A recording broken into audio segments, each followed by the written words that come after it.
Also making national news tonight, there is now a set timeline for when one of the last two hurricane shelters in New Providence will close its doors. After having set previous target dates, his ministry was unable to meet. The Minister of Social Services and Urban Development says the new date is official. He spoke with our Cleopatra Murphy today.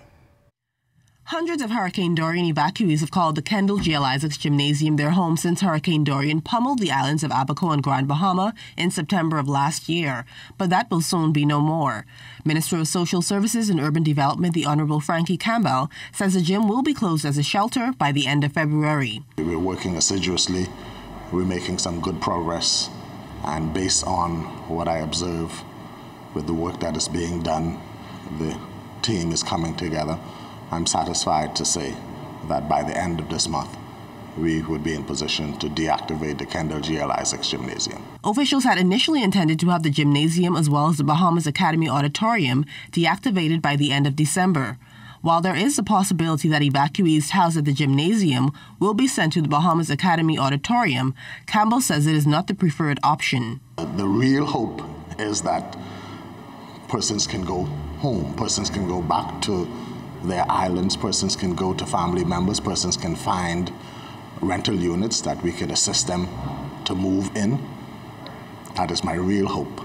The Ministry of Social Services recently announced that it would be relocating families specifically to the Ponciana Inn and another facility to serve as transitional accommodations for residents for 90 days.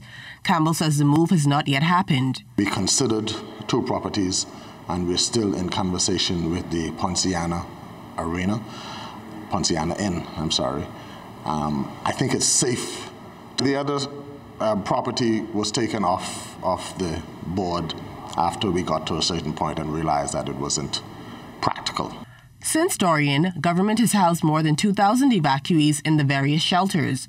Campbell says officials do not have a tally on the expense of the exercises yet, but they are doing a post-mortem to better prepare should a similar situation arise during the next hurricane season. Currently, he says the Ministry of Social Services is working to help residents return to normalcy in the aftermath of the Category 5 storm. We're working with persons who would have had minor damage, who we could help to get back into their houses.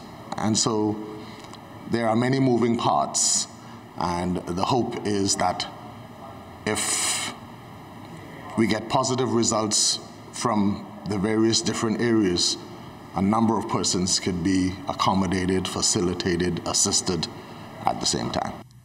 There are 322 evacuees still housed between the two remaining shelters.